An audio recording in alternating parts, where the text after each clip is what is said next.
그 비단이나 종이를 이렇게 낭비해야 되고 구도도 이런 어리석은 지도를 그릴 리가 없어요.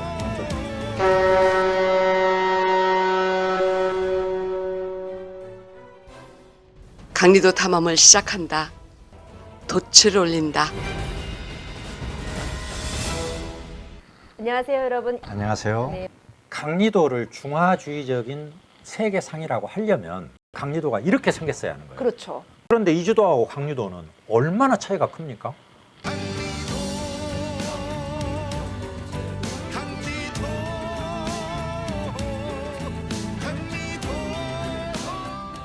그러니까 평지 돌출적으로 네, 이러한 중화적인 세계상을 탈피하고 파괴한 거예요, 강리도는. 그렇죠.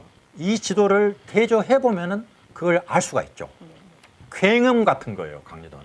중화주의를 깨뜨린 굉음. 네, 이렇게 봤기 때문에 외국 학자들이 강리도를 격찬하는 것을 이해할 수 있을 거예요. 네. 지금 다시 한번 이거 보죠. 강리도는 당시 가장 웅장한 지도로서 동시대 서양이나 아랍 모든 지도를 완전히 무색하게 해버린다. 아까 그 지도들, 실물 지도들을 봐야만 이런 학자들이 호들갑이 아니다 하는 걸 알 수가 있는 거예요. 네. 그 다음 또 봐요. 이건 미국 대학 교재로 많이 쓰고 있는 책이에요. 우리가 아는 한 서양의 세계 탐험 이전에 가장 위대한 지도는 1402년 조선에서 나왔다. 그 당시에 다른 문명권의 지도를 봐야만 알 수가 있는 거예요. 탐구해야만.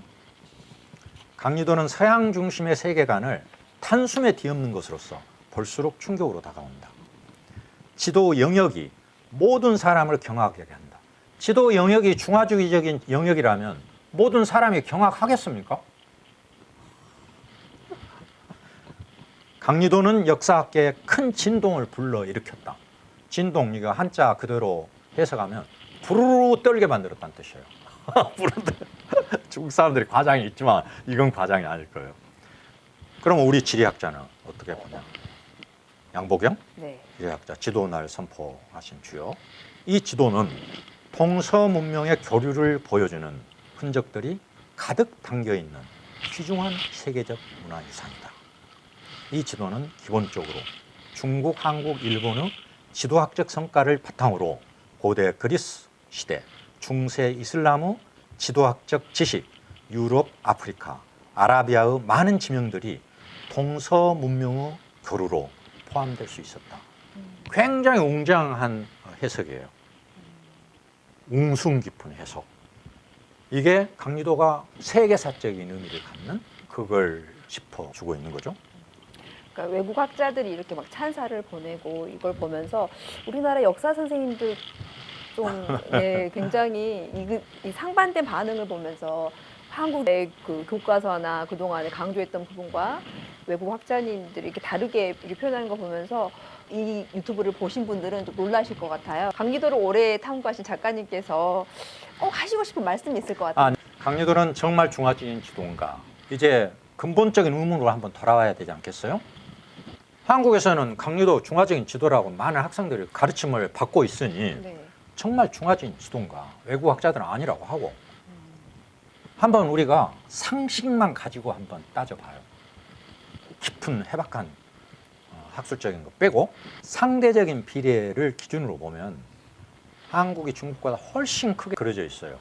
한국의 실제 면적은 중국의 40분의 1 내지 50분의 1에 불과해요. 그런데 강리도는 10분의 1? 10분의 1쯤 될까? 그렇게 돼 있어요. 그런데 어떻게 그게 중국을 높이고 한국을 낮췄다고 할 수 있는가?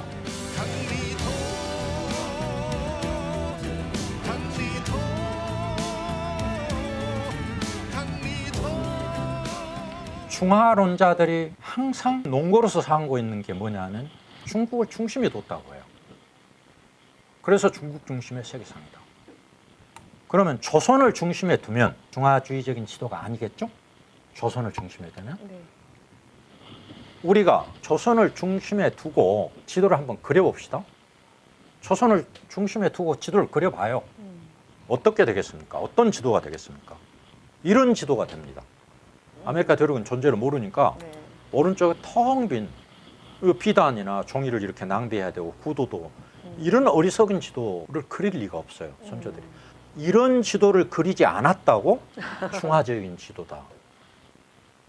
말이 안 맞죠. 이 비율도 안 맞고 설명이 안 되죠. 우리 같이 생각해 봅시다. 네. 강리도는 정말 중화주의적인 지도인가? 상대적 비례로 보면 조선이 천하에서 제일 큰 지도예요. 이것을 과대망상이라고 하든 어떻든 상관없이 유사일의 세계 지도에서 한국이 상대적인 비례로 제일 크게 나온 지도가 강리도 하나밖에 없어요. 인정. 그런데 그걸 어떻게 중화적인 지도라고 할 수 있냐? 두 번째, 아시아에서 중국 밖의 세계를 최초로 그린 지도예요.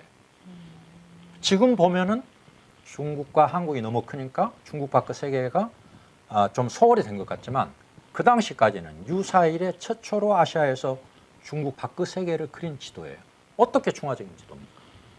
바다로 둘러싸인 아프리카의 제 모습을 인류 역사상 최초로 그린 지도예요. 대명혼혈도라고 있지만 제작 연도도 불확실하고 왼쪽이 잘려 있어서 바다로 둘러싸인 전체 아프리카 모습이 나타나 있지 않아요. 그렇죠. 대명혼혈도에는 네. 바다로 둘러싸인 아프리카의 제 모습을 인류 역사상 최초로 그린 지도. 어떻게 이것이 중화적인 지도예요? 유라시아 대륙과 아프리카, 나아가 주변 해역을 포괄함으로써 유사일의 최대의 지리 공간을 담은 세계 지도예요. 유사일의 최대의 지리 공간을 담은 세계 지도. 어떻게 이런 지도가 중국 중심의 중화적인 세계도 문화 사대주의의 표본이라고 할 수 있는가? 정말 저 오늘 이렇게 뿌듯하면서도 또 안타깝고 답답하고 그리고 정말 이것들이 많이 알려져가지고 역사 교과서가 바뀌는 그런 기적이 아니죠. 사실 그렇게 반드시 돼야 될 사명 같습니다. 작가님, 저기 이런 댓글들이 있어요. 야, 이런 시점으로, 이런 시각으로 이 지도를 본 적이 없다는 거예요. 생각을 해본 적이 없다는 거예요. 그래서 작가님의 오늘의 이 강의가 굉장히 의미가 있을 것 같고요.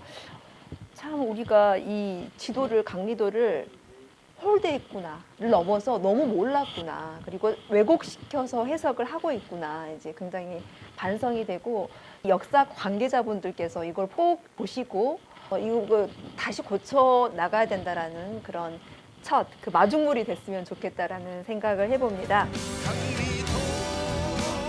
9월 1일 서초동에 있는 국립중앙도서관 국제회의실 오후 2시에 여러분 많이 와주시길 바라고 참가비는 없습니다. 네. 그러니까 외국 학교에서는 저렇게 지도에 담긴 뜻을 제대로 알고 학교에서 가르치고 있는데 우리 대한민국의 현재 역사 교육, 지리 교육 좀 굉장히 안타깝고요. 그래서 이걸 어떻게 하면 저기 학생들에게 알릴 수 있는 방법이 있을까? 잘못 해석되고 아마 있는 그래서 우리가 부분들이 유튜브를 하고 있는 거죠. 네, 그 시작점이 저희 유튜브가 되길 바랍니다. 시청자 여러분, 그 지도의 날을 시작으로 해서 우리 강리도에 대한 재평가가 전 국민적인 관심을 받을 수 있는 그런 그 첫 무대가 됐으면 좋겠습니다. 다음에는 무슨 이야기 하실 건가요? 다음 수업 시간에는? 약간 흥분해가지고 까맣게 잊어버렸네요. 그래요? 생각이 안 납니다. 그럼 잘 준비해 오셨다가 뭔가 이야기하겠습니다. 네네네. 뭔가. 여러분 다음 회 3회차도 기대해 주시기 바랍니다. 140이 강리도를 쓰신 김선흥 작가님 오늘 두 번째 시간을 가졌는데요. 앞으로도 유튜브를 통해서 강리도의 사료적 가치, 대한민국 국민으로서 알아야 될 부분들을 꾸준히 유튜브로 올릴 예정입니다. 자, 이것으로 인사드릴까요? 네, 감사합니다. 모두 감사합니다.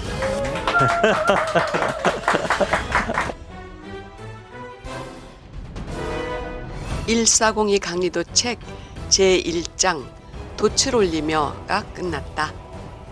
강리도 탐험은 계속된다.